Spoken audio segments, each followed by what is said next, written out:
You're listening to Garibaldi Red, a Nottingham Forest podcast brought to you by Nottinghamshire Live.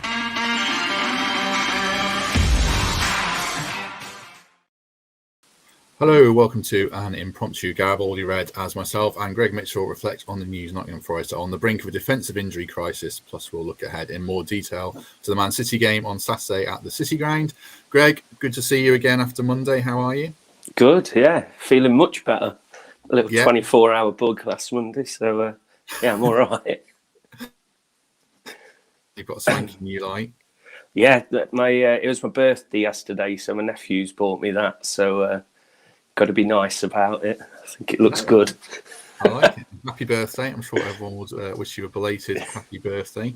Right, so injury news. I saw John Percy yesterday reporting Bolly's out for 3 months, McKenna's 6 to 8 weeks. Steve Cooper's going to do his press conference in the next 2 hours, so he might elaborate or dispute that, but we'll certainly assume it's accurate for now because John's a top operator. So on the premise that those two lads are out for a pretty long term, and it leaves Forest with just Joe Worrell and Felipe as recognised senior centre halves with Steve Cook out of the squad. What's your initial reaction to it, Greg, when you saw the news?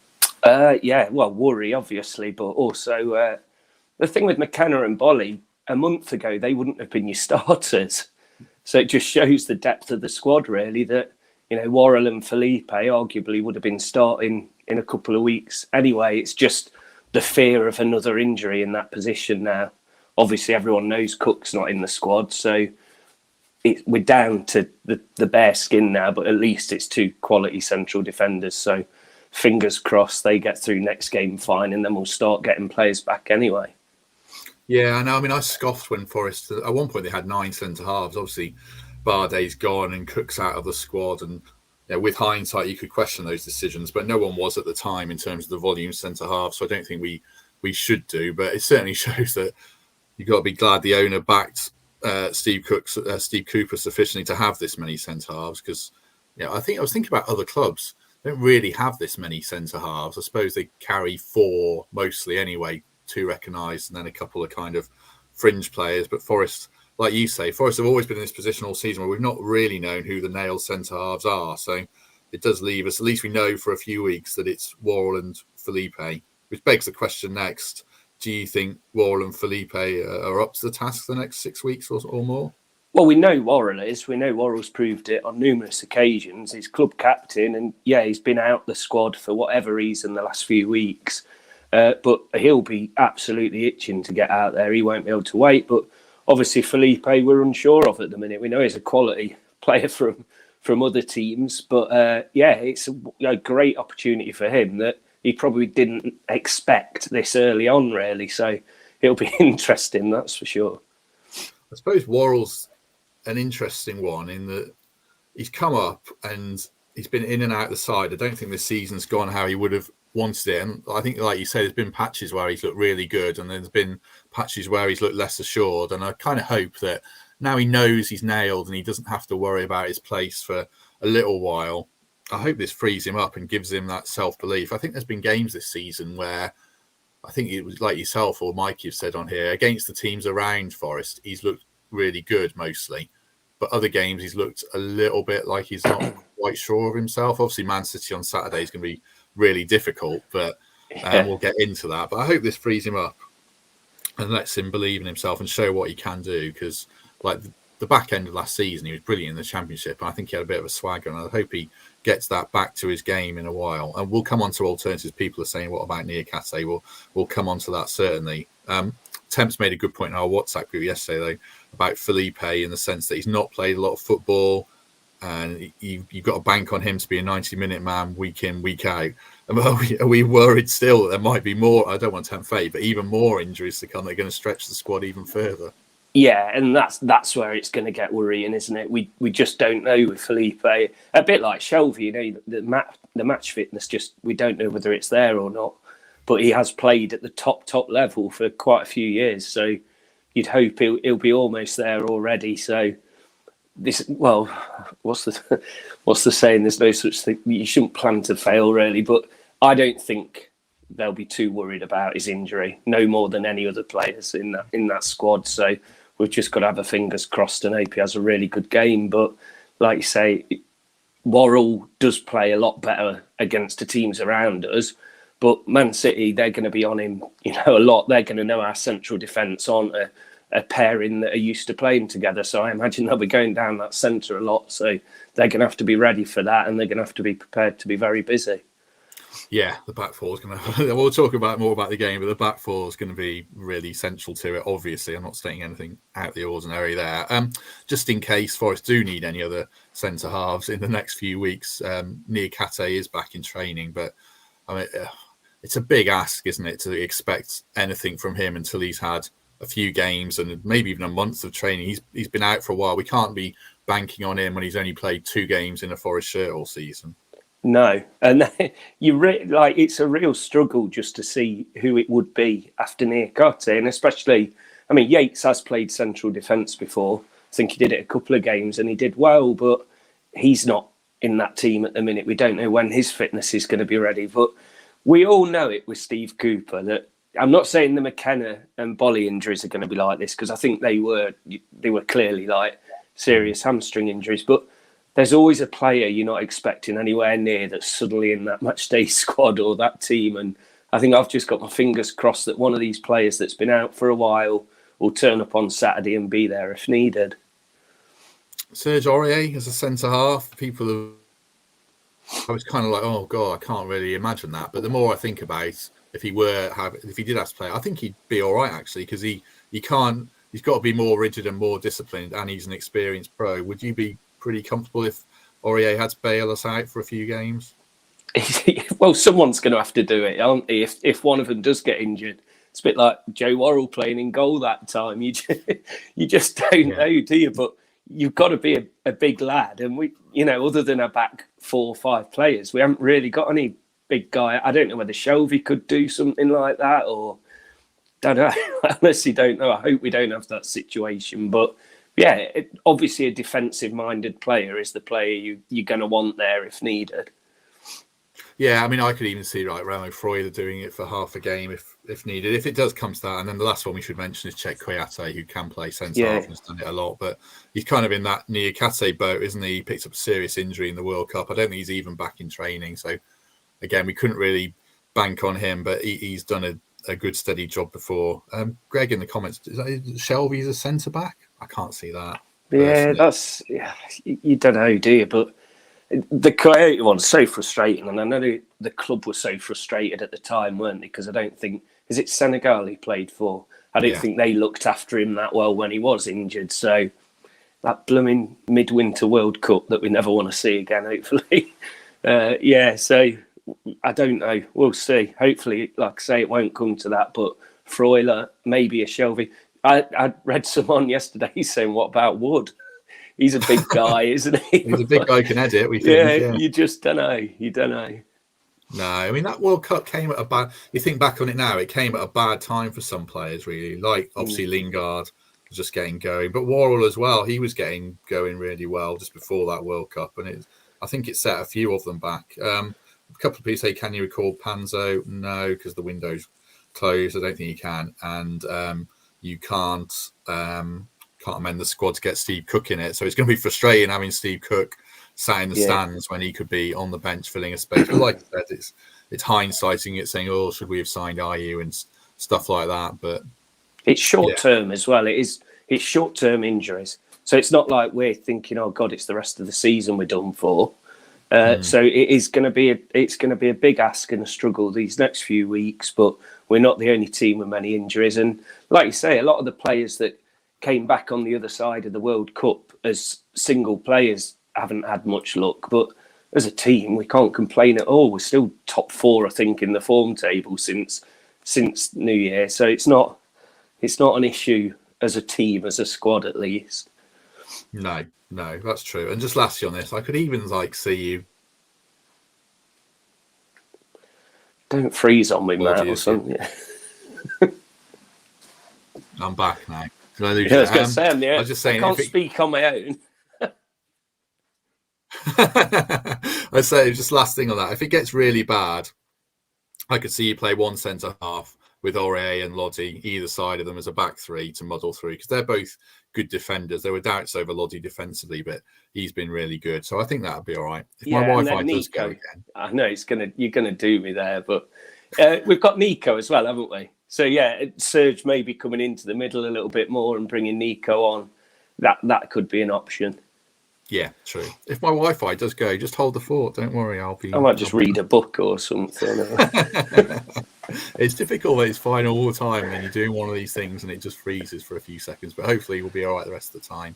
Let's talk a bit more about Man City at the weekend then. I mean, I put in the notes who are Forest's key men for you.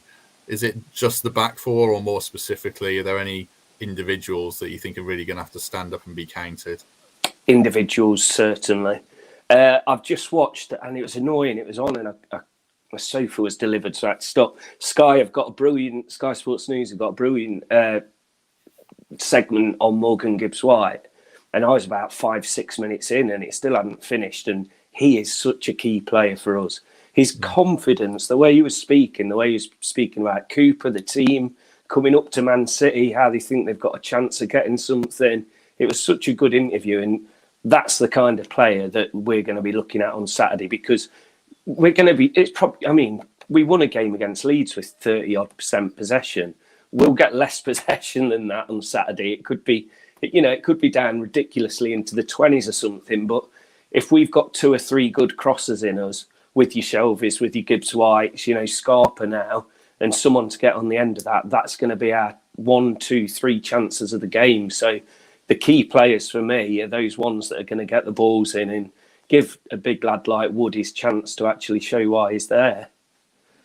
Now, I've put down here as a couple for me, Lodi and Felipe are the two. Because if you watch Man City, they're always playing this ball, where they try and get De Bruyne inside the left back and the right and the left centre back, and then they'll pull it back for Haaland. They did it again last night, and De Bruyne is looking really good again, annoyingly. So I think they're the two, and Freuler as well, kind of sitting in front of them. They're going to have to try and stop that move. That's probably the City's main route of attacking. And then the other side, Grealish is looking a bit more lively, and Aurier is going to have to be right on his game and not give silly free kicks away. And Grealish, he's a bit of a master of winning a free kick, isn't he? He'll dangle a leg behind him when he's running to get it clipped and stuff like that. So it's going to have to be 100% concentration from the back four. Just on Felipe, we know he can wind people up and he can play on the edge. He can wind Grealish up. Well, he can wind Grealish up. He can also wind Haaland up, because we saw that Everton game at the Etihad. Haaland completely lost his rag in the first half, where he thought someone had deliberately fouled him, and I think it was Ben Godfrey, and I don't think he even had. And it seemed to affect Haaland and throw him off his game, and Everton got a point for that. Is it wise to try and get Felipe to niggle the guy, do you think, or are you just tempting fate too much and firing up the best striker in the world right now? And getting those players where we haven't got any cover on yellow cards could be dangerous. Yeah. But that's, I think, a tactic that we should use. We've got to do something different. And this is the kind of game why we wanted to get promoted. Man City at home, probably the best team in the world. Show them what we're about and get the crowd on side. Get him on side early as well. And maybe it will be a crunching tackle onto Haaland. Get him mardy, get him frustrated and see what happens. And Cooper will be thinking all this, won't he? We're not going to... It's horrible to say, but we're probably not going to match them skill set wise, are we? The best team in the world against a newly promoted team. But we can be clever, and Cooper's such a clever coach. And these players are going to be up for it. So I can't see why not, to be honest. Get into them early, get our small chances and hang on for dear life and see what happens. Question from Rob in the comments on YouTube. Where did you get that picture over your right shoulder? Oh, I'll put the link up. Faye, I can't remember her name. I should have wrote it down. It's Faye something. After this on my Twitter, I'll put it down. She's done Yates so far and Jono, and they're so good. But I've just moved house, so Yates is still in a box somewhere. I ain't managed to get him up. But that one's brilliant. He's got his goggles on like he's going swimming. So I'll put the link up for it after, because she's an awesome artist. Really good. I'm giving Rob 2 shout-outs. Don't normally do that, but he makes a good point about You never know who might they chop and change defensively, but Bernardo Silva has played this kind of weird left back role when they don't have the ball, and then he goes into midfield. Brennan Johnson versus Bernardo Silva could be quite interesting. I mean, Bukayo Saka last night, for people who watched that game, gave him real problems. So again, if Forest can release Brennan, and like you say, Gibbs White can get him into the game, then I do think Forest can get at Man City. Because they have, I mean, they've lost. They look good. They looked really good last night. They have lost 3 away games and drawn a couple. They did. I don't want to tempt fate here, but Forest, I don't think they're quite on a hiding to nothing in this one, are they? No, it's not the Man City of last year or the year before. They're still a very, very, very good team, but they've made mistakes this year. You know, off the pitch, they're looking at some serious stuff. There's probably players in that squad wondering about where their future's going to go, because when you look into what's going on at that club and what the charges are against them, I mean, it's serious. Something's going to happen. You saw Haaland against, was it Villa? Being a bit mardy, he couldn't take the penalty. Villa's goal as well the other week, straight through the middle, pace just like Jono. So there is going to be a small amount of opportunities that we're going to have to take on Saturday, because, you know, it's Man City, but I feel like we're looking at the name more than what they're doing at the minute, other than last night. Just legally, Greg's not saying they're definitely guilty of any charges against them, I'm sure. Yeah, I'm not. Good. But they are a team in transition a bit. Like, Gundogan's about 30, Silva's about 30, De Bruyne's about 30. This doesn't affect Forest on Saturday, but I think we'll see a different Man City in a couple of years. But they are really good. Like, that's why I quite look forward to the game, because it could be one where Forest nick a 1-0 and it's one of those epic matches. But if we're realistic, they could also get tanked 5 or 6. But if they do, like I say on this a lot of time, it doesn't change the trajectory of the season, does it? If Forest get hammered in this game, then exactly that. I was speaking to someone this morning, and they said it's not going to define our season. Of course, it's not. Yeah, when we lost 6-0 to them away, and then we had the big defeat shortly after against Arsenal, it did some damage to us, but it certainly didn't define our season. So whatever happens on Saturday, other than a big win for Forest, it's not going to define it, is it? It's one of those, like I say, it's one of those games we got promoted for. It's on the biggest of stages, a Saturday at 3:00, isn't it? Which is amazing. And I just can't wait. But we've got nothing to worry about. Whatever happens, you can't be doom and gloom, or even like myself going the other way. You've just got to take it for what it is and remember that's why we did it all. Do you think, are you worried about the Man City kind of mindset? They were so good last night, or so they had such a big win last night. Does that make them a harder opponent, or are they, does it give Forest a bit of license to think they can play a bit freer themselves, or does it not matter and we just have to bear in mind that Man City are going to be bloody good no matter what happens? Yeah, Man City are Man City. I always, when we're playing a team and they lose before we play them, I always think, oh no, they're going to be really angry now. They're going to have to right that wrong. And Man City got their away win last night for me. So, I think that, like I say, I think we've got a better chance than we would have had a few weeks ago, that's for sure. True. And just about the way you want to see Forest go at it, I mean, I think, who was it? Was it Prutz who said on Monday that Newcastle, when they played them, so they got right in their faces and they got at them and made it difficult for them? Or you could go the other way and you could sit off them and break. I think there's Steve-O in the comments talk about how Brentford went there and won with pace on the transition, which Forest have in some aspects through Brennan and Morgan Gibbs White, but not always would. How do you think Forest might, or how would you want to see them go at it? I think they'll use Brennan. I think they've seen, like I say, the Villa goal was a classic Brennan style attack, I'd say. So they'll go that route. But also, I do think I agree with the talk we had earlier about Felipe. I think we'll really try and annoy Haaland. I think Grealish is a lot more grown up than he used to be. I don't think it's much point trying to get at him. But a player like Haaland, you can see he just looks a bit delicate at the minute. I know I can't believe I'm saying this, tempting fate, but he doesn't look like the Haaland that was there at the start of the season. He looks frustrated, and we need to do that more and get onto him. Yeah, I mean, he hasn't looked at his best last 2 games, but he's come out of it with a goal and assist. So Yeah, that's exactly. 5 out of 10. So you're not going to. I don't think you can do too much apart from put in your best game and hope he's slightly off it. And if he is slightly off it, then Forest can hopefully capitalise on it. Michael in the comments praising your performance on the overlap, representing the club and the fans excellently. So I do read some nice things out about you. Not from Steve or the other Matt, then. No. I've got to let that go now. I'll get too big-headed about it all. Let's talk about starting 11s then. It's normally Temps' domain to pick a starting 11, but because it's just us for about another 10 minutes or so, we've both picked a starting 11. What we'd like to see. I'll put them on the screen and then I'll read them out for people who are just listening, and then I'll get Greg to talk about his and I'll talk about mine. This one's yours, Greg, so I'll just read it out for people who are on iTunes or Spotify. Greg's picked 4-3 back 4, Aurier, Worrell, Felipe and Loddy. Midfield 3 of John Joe Shelvey, Freuler and Scarpa, then Johnson and Gibbs White either side of whoever up front. So who are the options up front? Who are you hoping to see?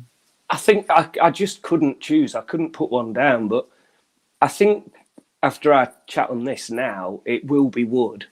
I think we've got to get crosses in the box. We're not going to be able to just rely on a counter attack. I think when we get the chances, it'll be the crosses, and then it's gonna be Wood, isn't it? I'd imagine, but. Other than that, you've got Surridge, but he's more of a, bring him on for the last 20 minutes players, or Dennis. But I'd go with Wood now. I would. I'd give him another opportunity. I think we're going to have to. Yeah, I mean, Wood's in my team. So I'll come on to that in a minute. Just that midfield 3, you've got faith in Scarpa still. He had a bit of a mare at Fulham, I thought, but you would still like to see him start? Yeah, just because of the crosses. Just because of the balls in that we're going to have to do to get the chances. I mean, I'd originally put Mangala down, but I don't think he had his best game last game. And I think Scarpa's just got that little bit more of a, if the pass isn't there, we can have a long ball. Or if there is a cross or something like that, we've got the opportunity with him. So, yeah, I'd stick with Scarpa. Right, I'll put my team up, and people may disagree with a few of it. So I'll read it out and then I'll explain my thinking. So for those who are listening, 4-3-3 again. Navas in goal. Aurier, Worrell, obviously like Greg. Midfield 3, Freuler, Jack Colback, which might surprise a few people, but I'll make a pitch for him anyway. John Joe Shelvey, and then Johnson, Wood, and Gibbs White up front. I'd quite like to see Sam Surridge start. I must admit, if you're going to press and get after them, then I hope Surridge is much more capable of doing that. Emmanuel Dennis, you could make a case for Dennis as a bit of a maverick, but I don't think you can play a maverick against Man City. I think you need a real tactically disciplined game plan, and I don't think he fits into it. So I think it will be Wood, and I think Cooper is going to try and persist and try and get something out of him because he's got a track record, but we just haven't seen that player so far, and he needs to just get about Man City centre halves and make it hard for them and let them know they've been in the game. We haven't seen that from him yet, so I think it will be Wood. My Colback pick, a Scarpa or a Danilo. I mean, you could play Danilo, but it feels like it's going to be a game where City's midfield dominate the ball. It's a big ask for a young player. I think Colback, he's very tactically disciplined. You know what you're going to get from him. He can sit in and he can try and just make it difficult for Man City's midfielders and free up John Joe Shelvey, hopefully, to get on the ball and play some killer passes, because Forest are going to see so little of the ball that when Shelvey has it, I think he's going to need to use it well.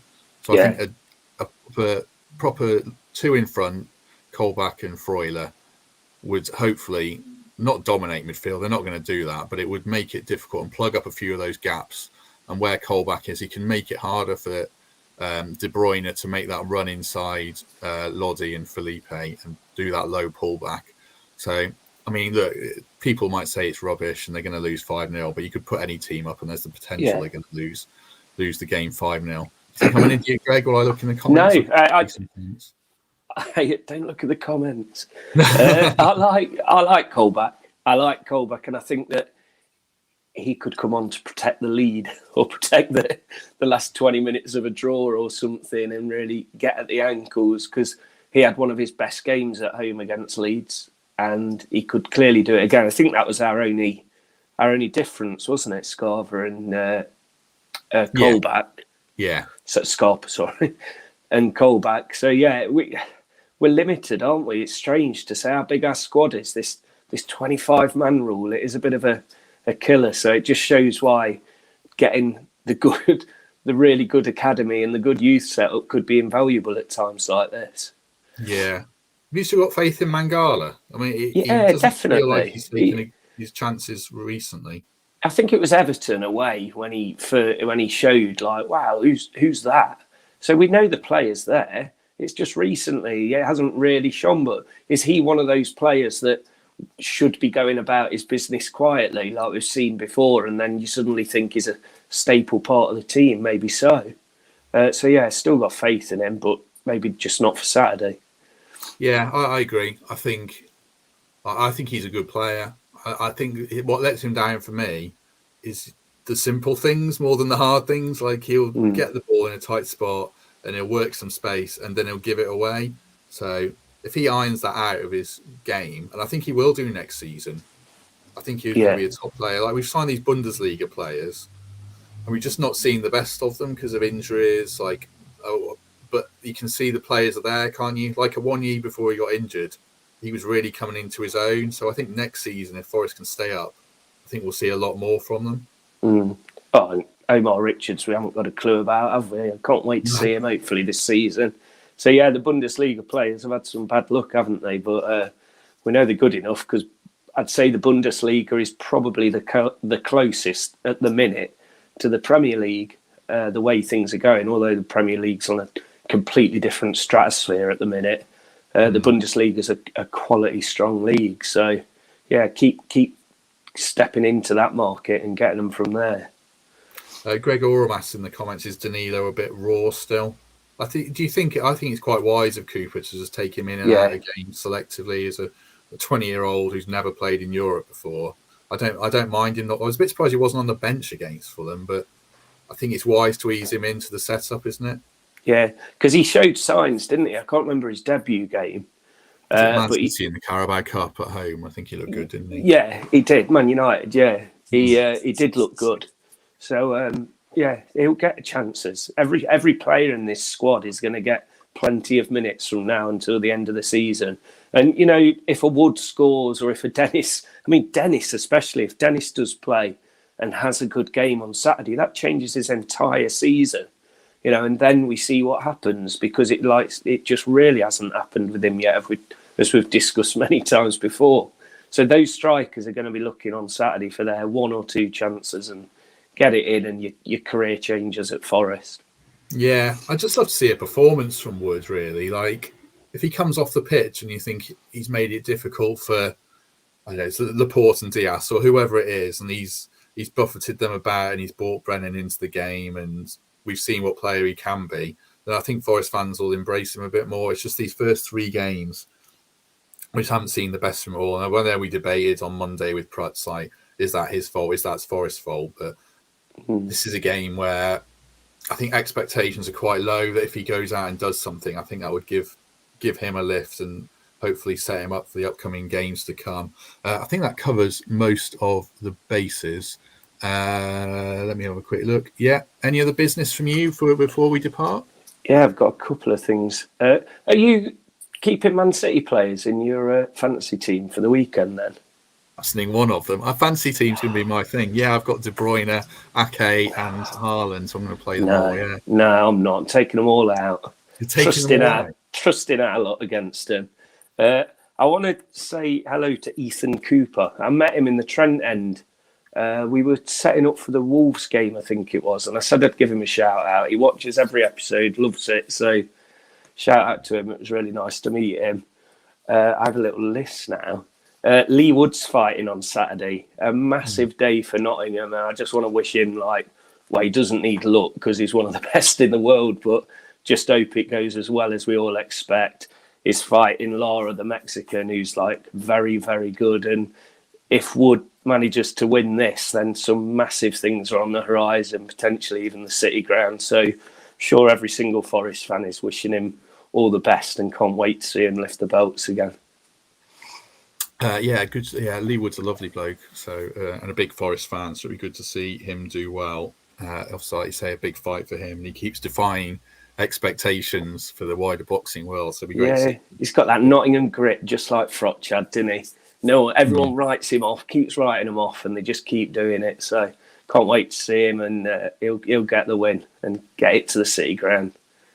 So here's my any other business. Greg mentioned FPL, and I realised I haven't mentioned the podcast league, mini league. So I'll give a quick update of who's winning. Shout out to Tom Rowley, who's first, and then Joe Need in second, Simon Huff in third, Ben Belfield fourth, and Christian Muddy in fifth. He's my mate. Christian Moody, yeah. He's been asking me. He joined late as well. He joined about 8. I don't like people who join late. Yeah, exactly. Get him out. He's good. He's always been good at this stuff, and he keeps showing the league. And I was thinking, only do the top 3. Well, he's got 1,509 points, which is a great effort. And Tom, who's leading, has got 1,547. So that must put him pretty high up in the overall rankings. Oh no, God! The person who's leading the whole world's got 1,644 points. That's mad. Just where the rest of us are in the Garibaldi Red Mini League. These are some shameful figures. Okay, so I'm 123rd, so that's pretty decent. Doing fine. Not quite on track for my top 10,000 finish target in the world, but doing all right. And then Temps is in 804th place. This is out of about 1,600. Mikey is 924th, and Greg, you're 1,084. Although if you're taking out all the Man City players this game, I can see why. Yeah, I think I've got too much loyalty. That's my problem. Have you got any Forest players? Uriah will play. Yeah, Jono's there. And Navas. Yeah, I might have all 3 play actually on Saturday. Yeah, prove you all wrong. Double Forest defence against Man City. Yeah. That's okay. Right, I think that covers everything. I'm just having a quick look in the comments, see if I've missed anything. Oh yeah, Greg Oram is about 60th in that league. I always see Greg's name flash up in mini leagues. He's doing quite well, so I'll have to try and finish above him. I think that's everything. When's the Forza Garibaldi thing? Give a shout out for that. Yeah, Saturday, pre-match Saturday at the Vat and Fiddle, the old cold store. I think we're starting at 11:30. I have to double check that, but there's loads going on, live music, DJ. Like I said in the previous one, our mates set up his own, it's almost like street food bar. It's like this meze, it's awesome, and they're going to be there, so there'll be some dead good food there. And just a decent pre-match to take us on to the City Ground. Yeah, I might come down if I can get a pass. I think there's even talk of some sticker swaps as well for the kids that like the panini and stuff. Say kids, my wife, she's all over it. Yeah, I'm going to say big kids as well, yeah. Yeah, I'll hopefully be there. It sounds good. Right, thanks to everyone who's joined us and commented. Very much appreciated. As ever, if you enjoyed it, give us a like, a subscription, spread the word in any way you can. It all certainly helps. Greg, thank you very much. Yeah, enjoyed it. Cheers. And we'll be back on Monday with myself, Temps, and Fletch. And are you with us as well, aren't you? Yeah, I'm available if needed on Monday. See if I make the cut. You made the cut. I said that already. I just couldn't remember. Okay, 4 of us on Monday. So hopefully people join us then. And hopefully we're discussing a good result, a good performance for Forest against Man City. So have a good weekend, everyone. And we shall see you soon.